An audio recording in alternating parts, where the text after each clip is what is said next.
Good morning friends. आज हम लोग क्या पढ़ेंगे? हम लोग ज्योग्राफी में सांस्कृतिक एवं सामाजिक भूगोल के बारे में जानकारी प्राप्त करेंगे, और वो भी कैसे? तो विस्तृत अध्ययन। और यह कोई भी एग्ज़ाम हो, लेकिन खास करके जो ज्योग्राफी का ऑप्शनल पेपर हो, या ज्योग्राफी का जिसका ग्रेजुएट हो या मास्टर डिग्री का हो, या इंटर 12 में हो, तो उससे संबंधित है मुख्य रूप से। तो देखते हैं। इससे पहले ज्योग्राफी के हम लोगों ने लगभग सभी सब्जेक्ट या सभी टॉपिक्स पढ़ा चुके हैं। हमारे यूट्यूब चैनल पर जाइएगा, उसके प्ले लिस्ट में, तो वहाँ पर मिल जाएगा। तो देखते हैं क्या होगा। सांस्कृतिक भूगोल एक शाखा के रूप में पाई जाने वाली विभिन्न संस्कृतियों का पर्यावरण के साथ साथ उनके संबंधों का वैज्ञानिक अध्ययन करता है, जबकि सामाजिक भूगोल का संबंध सामाजिक सिद्धांत और समाजशास्त्रीय संकल्पना से होता है। आगे देखते हैं भूगोल तथा अन्य समाज विज्ञान के बारे में थोड़ी जानकारी। मनुष्य क्या है? तो एक सक्रिय भौगोलिक कारक है जो प्राकृतिक पर्यावरण से विभिन्न रूपों से प्रभावित होता है और साथ ही अपने ज्ञान, कौशल, आवश्यकता के अनुसार उनमें परिवर्तन करके सांस्कृतिक भूदृश्य का निर्माण करता है। इन सांस्कृतिक भूदृश्यों का विश्लेषण करना मानव भूगोल का परम उद्देश्य है। मानव भूगोल में मानवीय क्रियाओं तथा प्रतिरूपों का अध्ययन किसी मनुष्य विशेष नहीं बल्कि मानव समाज के रूप में किया जाता है। इसी संदर्भ में कुछ भूगोलवेताओं ने मानव भूगोल के साथ के स्थान पर सामाजिक भूगोल अथवा सांस्कृतिक भूगोल के प्रयोग को तार्किक और उचित माना है। वर्तमान समय में भूगोल को सामाजिक विज्ञान के रूप में अधिक महत्व दिया जाने लगा है। क्षेत्रीय अध्ययनों में मानवीय तत्वों का बढ़ता प्रभाव मौलिक रूप से 20वीं शताब्दी में विकसित होने वाली साम्यवादी विचारधारा का संभववादी यानी पॉसिबिलिज्म विचारधारा का परिणाम रहा, जिसका विकास फ्रांसीसी भूगोलवेत्ता कौन तो ब्लास यानी विराल्डी ला ब्लास, जीन ब्रूस, डिमांजिया आदि ने किया था। इससे भौगोलिक अध्ययनों में मनुष्य को केंद्रीय स्थान प्राप्त हुआ और भूगोलवेत्ताओं की अभिरुचि मानव समाज के अध्ययन में बढ़ने लगी। बढ़ते हुए मानवीय महत्व के फलस्वरूप पिछले 3-4 दशकों से भूगोल को एक सामाजिक विज्ञान का स्थान प्रदान किया जाने लगा। मानव समाज तथा उससे संबंध समस्याओं की व्यापकता के सार्थक एवं सूक्ष्म अध्ययन के दृष्टिकोण से ही सामाजिक भूगोल का संबंध समस्याओं की व्यापकता के सार्थक एवं सूक्ष्म अध्ययन के दृष्टिकोण से ही सामाजिक भूगोल का विकास हुआ है। समाज यानी सोसाइटी एंड कल्चर, तो सांस्कृतिक समाज की अनुपम धरोहर है। कौन? तो संस्कृति यानी कल्चर समाज की अनुपम धरोहर है जो मानव को अन्य जानवरों से, अन्य जीव जंतुओं से अलग करता है। इसके अभाव में मानव क्या है? तो मानव समाज की कल्पना पशु के समाप्ति या पशु के रूप में ही की जा सकती है। संस्कृति मानव की श्रेष्ठतम पूंजी है जिसके माध्यम से वह पीढ़ी दर पीढ़ी बढ़ती जा रही है और प्रगति के नित्य नए नए प्रतिमान स्थापित करने में समर्थ है। मानव अपनी संस्कृति के बल पर ही पशु से श्रेष्ठ है और संस्कृति को उससे अलग कर देने पर वह अबोध पशुओं की भांति मात्र एक प्राणी हो जाएगा। संस्कृति निर्माण के लिए मानव में कुछ अद्भुत विशेषताएं पाई जाती हैं, जैसे जो अन्य में नहीं है। मनुष्य एकमात्र प्राणी है जो 2 पैरों पर सीधा खड़ा होकर चल सकता है और अपने दोनों हाथों का प्रयोग विविध कार्यों के लिए कर सकता है। मनुष्य के हाथों की बनावट विशेष प्रकार की है जिसे किसी भी दिशा में घुमाया जा सकता है। मनुष्य का मस्तिष्क अन्य प्राणियों की तुलना में अधिक विचारशील और मेधावी और क्रियाशील है। अब क्वेश्चन उठता है कि संस्कृति की संकल्पना यानी हाइपोथेसिस संस्कृति के बारे में देखते हैं। संस्कृति संस्कृत भाषा का शब्द है जिसकी निष्पत्ति यानी क्या होगा? सम जोड़ की धातु कैसे हुई है। इसका शाब्दिक अर्थ क्या होगा? परिष्कृत, परिमार्जित, शुद्ध किया हुआ आदि। यानी संस्कृति क्या है? तो यह विशुद्ध है, परिमार्जित रूप है मानव का। संस्कृति के लिए आंग्ल भाषा यानी अंग्रेजी में कल्चर शब्द का प्रयोग हुआ है। संस्कृति शब्द का प्रयोग अति व्यापक है। इसका प्रयोग साहित्यकार, इतिहासकार, दार्शनिक, मानवशास्त्री, समाजशास्त्री आदि के विविध संदर्भों में करते हैं। किंतु प्रायः सभी से विशुद्धि का प्रतीक मानते हैं। यह विशुद्धि मानवीय प्रयत्नों से उद्भूत प्राकृतिक साधनों के परिष्कार तथा परिमार्जन से संबंधित है। संस्कृति का सामान्य अर्थ है सुंदर बनाना, परिशुद्ध करना, संस्कार करना, सुधारना, पूर्णता प्रदान करना आदि। भूगोलवेत्ता तथा पर्यावरणविद संस्कृति को पर्यावरण का मानव निर्मित भाग मानते हैं। इस प्रकार संस्कृति मानव जीवन की एक महत्वपूर्ण विधि है जो व्यक्ति की शारीरिक, मानसिक तथा अन्य आवश्यकताओं की पूर्ति करती है और उसे प्रकृति के बंधनों से मुक्ति प्रदान करती है। समाजशास्त्रीय दृष्टि से संस्कृति को मानव समाज की धरोहर या विरासत माना जाता है। रॉबर्ट बीड स्टीड के अनुसार संस्कृति वह पूर्ण सम्मिश्रण है जिसमें वे समस्त वस्तुएं सम्मिलित हैं जिन पर हम विचार करते हैं, कार्य करते हैं और समाज के सदस्य के रूप में अपने पास रखते हैं। इसके अंतर्गत जीवन जीने, कार्य करने तथा विचार करने के उन सभी विधियों को सम्मिलित किया जाता है जो एक पीढ़ी से दूसरी पीढ़ी को हस्तांतरित करते हैं और समाज के स्वीकृत अंग बन चुके हैं। वह क्या है? तो संस्कृति है। वहीं मैकाइवर एवं पेज इन्होंने क्या कहा ने संस्कृति के अंतर्गत केवल अभौतिक यानी कि मानव निर्मित पक्षों को ही सम्मिलित किया है। उनके अनुसार संस्कृति मूल्यों, प्रणालियों, भावात्मक अवस्था तथा बौद्धिक अभियानों की दुनिया है। यह हमारे रहने और सोचने के तरीकों, कार्यकलापों, कला, साहित्य, धर्म, मनोरंजन तथा आनंद में हमारे व्यवहार की अभिव्यक्ति है। संस्कृति मानव निर्मित है, केवल मानव समाज में ही पाई जाती है। अपनी उत्कृष्ट शारीरिक और मानसिक योग्यताओं के फलस्वरूप मनुष्यों ने संस्कृति का निर्माण और विकास किया है। संस्कृति से मुक्त होने के कारण ही मानव अन्य प्राणियों में श्रेष्ठ है। मुक्त नहीं, संस्कृति से युक्त होने के कारण और अति प्राणी कहलाता है। संस्कृति सीखी जाती है। यह मानव के सीखे हुए व्यवहार प्रतिमानों, बिहेवियर पैटर्न्स का योग होता है। मनुष्य जिस समाज में जन्म लेता है और पलता है उसकी संस्कृति के सामाजिक प्रक्रिया द्वारा सीखता है और उसके अनुकूल आचरण करता है। ये सामूहिक व्यवहार प्रथाओं, परंपराओं, विश्वासों, रूढ़ियों को जन्म देते हैं। प्रत्येक समाज की अपनी विशिष्ट संस्कृति होती है। यह समाज की भौगोलिक और सामाजिक दशाओं और तथा आवश्यकताओं से प्रभावित होती है। संस्कृति हस्तांतरित होती है, यानी एक पीढ़ी से दूसरी पीढ़ी में जाएगी। ये देखिए, एक समाज से दूसरे समाज को, एक समूह से दूसरे समूह को, एक पीढ़ी से दूसरी पीढ़ी को हस्तांतरित की जाती है। संस्कृति का हस्तांतरण भाषा, लेखन, संकेतकों आदि के माध्यम से होता है। संस्कृति परिस्थिति के अनुसार अनुकूलन करने में समर्थ होती है। यह देश काल तथा परिस्थिति के अनुसार परिवर्तनशील है और अनुकूलन करने में सक्षम होती है। कौन? तो संस्कृति की बात होती है। अब हम लोग जानेंगे संस्कृति और सभ्यता दोनों क्या है। संस्कृति और सभ्यता एक दूसरे से उतने घनिष्ठ रूप से संबंधित हैं कि उनका प्रयोग प्रायः समानार्थी के रूप में किया जाता है। अधिकांश विद्वान संस्कृति और सभ्यता के मध्य मौलिक अंतर को स्वीकारते हैं। ये संस्कृति को मनुष्य की बौद्धिक, आध्यात्मिक तथा नैतिक उपलब्धि मानते हैं और इसे मानव के आंतरिक जीवन तथा अमूर्त तत्वों से संबंध मानते हैं। संस्कृति मूल्यों तथा प्रतीकों की परिचायक है और मानव समाज के अंदर विद्यमान है। इसे इस प्रकार भी व्यक्त किया जा सकता है कि जो कुछ हैं वही संस्कृति है। और इस प्रकार संस्कृति के अंतर्गत केवल अभौतिक संस्कृति को ही सम्मिलित किया जाता है। संस्कृति मतलब क्या?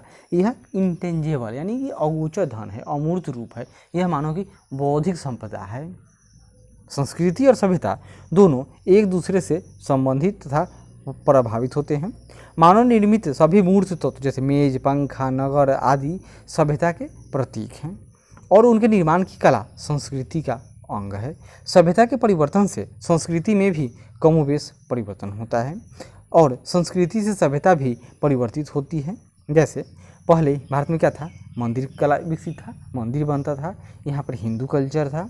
बाद में मध्य युग आया, तब क्या हो गया, मस्जिद बनना आरंभ हो गया। यह एक उदाहरण के रूप में आप देख सकते हो, समझ सकते हो कि कैसे एक कहाँ मंदिर, कहाँ भगवान, कहाँ अब अल्लाह मियाँ हो गए, अंतर हो गया। मैकाइवर एवं पेज के अनुसार संस्कृति और सभ्यता में निम्नांकित संबंध पाए जाते हैं। सभ्यता संस्कृति का वाहक है एवं समाज इससे दूसरे समाज को, एक पीढ़ी से दूसरी पीढ़ी को संस्कृति का हस्तांतरण सभ्यता के माध्यम से होता है। सांस्कृतिक क्रियाओं को सभ्यता से शक्ति प्राप्त होती है। सभ्यता संस्कृति का पर्यावरण है। भौतिक उपकरणों में अंतर के कारण विभिन्न युगों की संस्कृति में भिन्नता पाई जाती है। संस्कृति सभ्यता की दिशा को प्रभावित करती है। अब हम लोग थोड़ा जान लेते हैं सांस्कृतिक धरोहर यानी कल्चरल हेरिटेज। तो सांस्कृतिक विरासत एक समुदाय द्वारा विकसित हुए जीवन के तरीकों की एक अभिव्यक्ति है, जैसे और प्रथाओं, स्थानों, वस्तुओं, कलात्मक अभिव्यक्ति और मूल्यों सहित पीढ़ी से पीढ़ी तक पारित की जाती हैं। सांस्कृतिक विरासत को अमूर्त या मूर्त सांस्कृतिक विरासत के रूप में व्यक्त किया जा सकता है। मूर्त जैसे कि लाल किला, ताजमहल या पुराने प्राचीन काल के मंदिर हो गए। अमूर्त जैसे कि नृत्य, डांस, आर्ट है, सब कला है। यह कहीं कोई, हम इसको देख तो नहीं सकते हैं, हम लोग इसका अनुभव करते हैं, इसको सीख सकते हैं, लेकिन यह कोई ऐसा थोड़े है कि कुचिपुड़ी आर्ट या कोई कर्नाटक शैली है या कहीं पर बहुत बड़ा इमारत के रूप में खड़ा है, नहीं है। मानव गतिविधि के हिस्से के रूप में संस्कृति की विरासत मूल्य प्रणालियों, विश्वासों, परंपराओं और जीवन शैली का मूर्त प्रतिनिधित्व करती है। समग्र रूप से संस्कृति के एक अनिवार्य भाग के रूप में सांस्कृतिक विरासत में ये द्रव्यमान और मूर्त निशान हैं, जो हाल के दिनों में प्राचीनता का प्रतीक होता है। सांस्कृतिक विरासत एक व्यापक अवधारणा है। हम विभिन्न विरासत क्षेत्रों के बीच समानता पर ध्यान केंद्रित करना पसंद करते हैं। मूर्त और अमूर्त विरासत न केवल मूर्त रूपों जैसे कि कलाकृतियों, इमारतों या परिदृश्यों के माध्यम से, बल्कि अमूर्त रूपों के माध्यम से प्रकट होती है। अमूर्त विरासत में आवाज़, मूल्य, परंपरा, भौतिक इतिहास शामिल हैं। लोकप्रिय रूप से यह भोजन, कपड़े, आश्रय के रूप में, पारंपरिक कौशल और प्रौद्योगिकी, धार्मिक समारोह, प्रदर्शन, कला, कहानी के माध्यम से जाना जाता है। आज हम मूर्त विरासत को अमूर्त विरासत से जोड़कर देखते हैं। संरक्षण परियोजनाओं में हम दोनों मूर्त और अमूर्त विरासत के संरक्षित करने का लक्ष्य रखते हैं। सांस्कृतिक पारिस्थितिकी यानी कल्चरल इकोलॉजी। सांस्कृतिक पारिस्थितिकी सामाजिक और भौतिक वातावरण के लिए मानव अनुकूलन का अध्ययन है।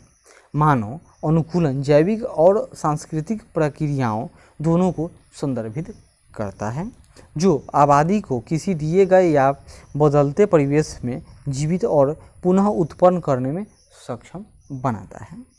मानव विज्ञानी जूलियर स्टीवर्ट, इन्होंने क्या कहा, ने इस शब्द को गढ़ा यह समझने के लिए कि किस प्रकार मनुष्य पर्यावरण के विभिन्न प्रकारों के अनुकूल होते हैं। सांस्कृतिक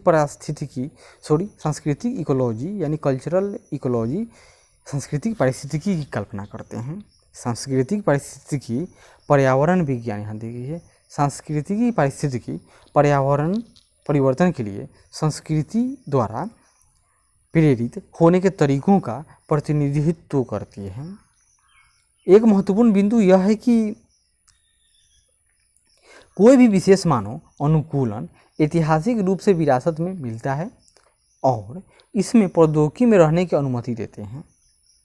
इसका अर्थ यह है कि जहाँ पर्यावरण मानव अनुकूलन के चरित्र को प्रभावित करता है, यह इसे निर्धारित नहीं करता है। इसी तरह स्टीवर्ट ने समझदारी से पर्यावरण की योनियों को एक संस्कृति के आंतरिक कामकाज से अलग कर दिया, जिसने किसी दिए गए वातावरण पर कब्जा कर लिया हो। दीर्घकालिक रूप से देखा जाए तो क्या होगा, देखें तो इसका अर्थ है कि पर्यावरण और संस्कृति कमोबेश अलग अलग विकासवादी पटरियों पर हैं, यानी दोनों दो पटरी पर, दोनों आपस में तो कभी नहीं मिलेगा। और दूसरे को प्रभावित करने की क्षमता इस बात पर निर्भर करती है कि प्रत्येक कैसे संरचित हैं। यह दावा करता है कि भौतिक और जैविक वातावरण संस्कृति को प्रभावित करता है, जो गलत साबित हुआ है, क्योंकि यह मानव क्रियाओं पर पर्यावरणीय नियतवाद का एक तत्व है। विशेष रूप से मार्क्सवादी दृष्टिकोण से अगर लिखते हैं कि सांस्कृतिक परिस्थिति यह स्वीकार करती है कि पारिस्थितिकी स्थान एक क्षेत्र की संस्कृतियों को आकार देने में महत्वपूर्ण भूमिका निभाता है। भूगोलवेत्ता कार्लो सावर ने लैंडस्केप मॉर्फोलॉजी, यानी भू परिदृश्य की बात हो रही है, लैंडस्केप मॉर्फोलॉजी दृष्टिकोण के जवाब में सांस्कृतिक परिस्थितिकी विकसित हुई। सांस्कृतिक परिस्थितिकी वेदों ने ऊर्जा और सामग्रियों के प्रवाह पर ध्यान केंद्रित किया, यह जांचने के लिए कि संस्कृति में विश्वासों संस्थाओं ने किस तरह से प्राकृतिक परिस्थितिकी के साथ अपने संबंधों को विनियमित किया। इस परिप्रेक्ष्य में मनुष्य किसी अन्य जीव की तरह परिस्थितिकी का ही एक हिस्सा था। परिस्थितिकी वास्तविकताओं के लिए मानव संस्कृति को समायोजित करने की विधि बनाने के कदम उत्तरी अमेरिका में सामने आए। पॉल सीयर्स ने 1957 में ओरेगन विश्वविद्यालय में अपने कॉन्डोन लेक्चर में द इकोलॉजी ऑफ मैन शीर्षक से लिखा। उन्होंने क्या बताया? उन्होंने मनुष्य की परिस्थितिकी पर गंभीर ध्यान देना और मानव मामलों के लिए अपने कुशल अनुप्रयोग की मांग को लोकप्रिय दर्शकों के बीच सफलतापूर्वक लिखने के लिए सीयर्स कुछ प्रमुख परिस्थितिकीविदों में से एक थे। 21वीं सदी के पहले दशक में उन तरीकों से निपटने वाला प्रकाशन है 21वीं सदी के पहले दशक में उन तरीकों से निपटने वाला प्रकाशन है जिसे मनुष्य पर्यावरण के साथ अधिक स्वीकार सांस्कृतिक संबंध विकसित कर सकता है। जैसे पवित्र परिस्थितिकी सांस्कृतिक परिस्थितिकी का एक विभाजन है, उप विषय है, जिसे वर्ष 1999 में क्रिकेट बेकर्स द्वारा निर्मित किया गया था। लोगों और पर्यावरण की यह विशेष अवधारणा प्रजातियों और स्थान के बारे में स्थानीय अनुभव का उपयोग करते हुए सामाजिक संस्थाएं अपने नियमों और व्यवहार के कोड के साथ और धर्म, नैतिकता और व्यापक रूप से परिभाषित विश्वास प्रणालियों के माध्यम से एक वैश्विक दृष्टिकोण है। सूचना अवधारणाओं में अंतर के बावजूद सभी प्रकाशन यह संदेश देते हैं कि संस्कृति प्राकृतिक संसाधनों के शोषण के प्रति समर्पित मानसिकता और उसके बीच संतुलन का कार्य है, जो उनका संरक्षण करता है। पर्यावरण जागरूकता से जुड़ा एक पवित्र पारिस्थितिकी है और सांस्कृतिक पारिस्थितिकी का कार्य शहरी निवासियों को पर्यावरण के साथ एक अधिक स्वीकार्य टिकाऊ सांस्कृतिक संबंध विकसित करने के लिए प्रेरित करना है।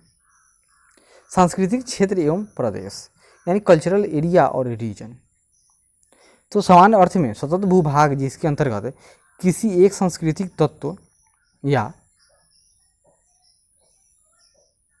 अनेक सांस्कृतिक तत्वों की संभाव्यता पाई जाती है, वह सांस्कृतिक प्रदेश कहलाता है। सांस्कृतिक मंडल और सांस्कृतिक परिमंडल क्रमशः बृहद स्तरीय यानी मंडल बृहद स्तरीय और परिमंडल मध्यम स्तरीय सांस्कृतिक प्रदेश होते हैं, जिसके अंदर किसी एक सांस्कृतिक तत्व की स्थूल समानता या संभाव्यता होती है। सांस्कृतिक प्रदेशों का निर्धारण सांस्कृतिक तत्वों की सूक्ष्म संभाव्यता के आधार पर किया जाता है। एक सांस्कृतिक प्रदेश का निर्धारण सांस्कृतिक परिमंडल से कम होता है और प्रायः एक सांस्कृतिक परिमंडल की सीमा के अंदर सूक्ष्म सांस्कृतिक विशेषताओं पर आधारित अनेक लघु सांस्कृतिक प्रदेश पाए जाते हैं।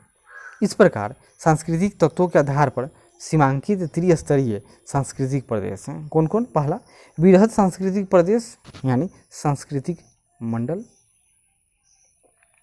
मध्यम सांस्कृतिक प्रदेश यानी सांस्कृतिक परिमंडल और लघु सांस्कृतिक प्रदेश यानी सांस्कृतिक इसको प्रदेश कहा जाता है। ने सबसे लघु सांस्कृतिक प्रदेश के लिए सांस्कृतिक प्रखंड यानी कल्चरल सेक्टर या सांस्कृतिक प्रदेश यानी कल्चरल रीजन शब्दावली का प्रयोग किया जाता है। एक सांस्कृतिक परिमंडल में अनेक सांस्कृतिक प्रदेश होते हैं जो परिमंडल के अंदर प्रादेशिक सूक्ष्म सांस्कृतिक भिन्नताओं के कारण निर्मित होते हैं। इस प्रकार एक सांस्कृतिक प्रदेश किसी सांस्कृतिक परिमंडल का उप विभाग होता है। स्पेंसर और थॉमस ने इसके लिए सांस्कृतिक प्रखंड शब्दावली का प्रयोग किया है। सांस्कृतिक प्रदेश के सीमांकन के आधार क्या हैं? तो सांस्कृतिक प्रदेशों की सीमा का निर्धारण सांस्कृतिक तत्वों की संभाव्यता के आधार पर किया जाता है। सांस्कृतिक परिमंडलों के सीमांकन हेतु जिन सांस्कृतिक तत्वों को मापदंड के रूप में प्रयोग किया जाता है, उन्हीं तत्वों का सांस्कृतिक प्रदेशों की सीमांकन में भी प्रयोग किया जा सकता है। किंतु दोनों में मौलिक अंतर यह है कि सांस्कृतिक परिमंडल किसी सांस्कृतिक तत्वों या तत्वों की स्थूल समानता पर आधारित होता है, जबकि सांस्कृतिक प्रदेश का निर्धारण सूक्ष्म विशेषता के आधार पर होता है। जैसे भाषाई समानता की स्थूल विशेषता के आधार पर अमेरिकी सांस्कृतिक मंडल के दो परिमंडलों में विभक्त किया जाता है। पहला एंग्लो अमेरिका यानी इंग्लिश अमेरिका यानी जो अंग्रेज अमेरिकन है, जो अंग्रेजी बोलते हैं। दूसरा जो वहाँ का मूल निवासी यानी लैटिन अमेरिकी। एंग्लो अमेरिका में मानव जीवन स्तर तथा आर्थिक प्रौद्योगिकी विकास में अंतर अधिक आदि में आंतरिक क्षेत्रीय भिन्नता के अनुसार इसे दो सांस्कृतिक प्रदेश में विभक्त किया जाता है। संयुक्त राज्य अमेरिका जो अधिक संपन्न और उच्च जीवन स्तर वाला तथा अंग्रेजी प्रधान प्रदेश है, और कनाडा जो संयुक्त राज्य की तुलना में कम विकसित है तथा यहाँ का जीवन स्तर भी अपेक्षाकृत निम्न है, और अंग्रेजी के साथ फ्रांसीसी भाषा का भी महत्वपूर्ण स्थान है।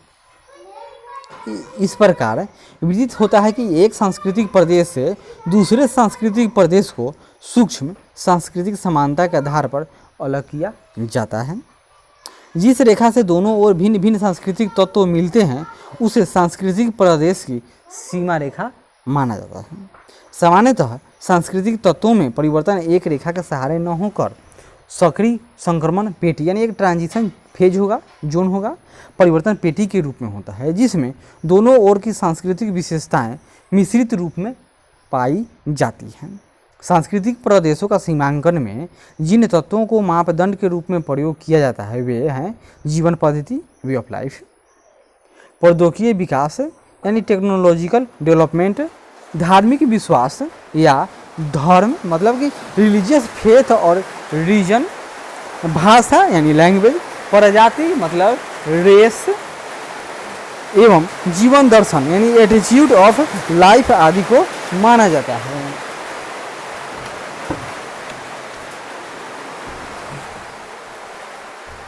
जेलेंस्की के अनुसार सांस्कृतिक प्रदेश में वृहद रूप से मानवीय व्यवहार, मानसिकता एवं विचार सम्मिलित है, जो लेने वाले व्यक्तियों के विचारों एवं क्रियाओं को काफ़ी हद तक प्रभावित करते हैं।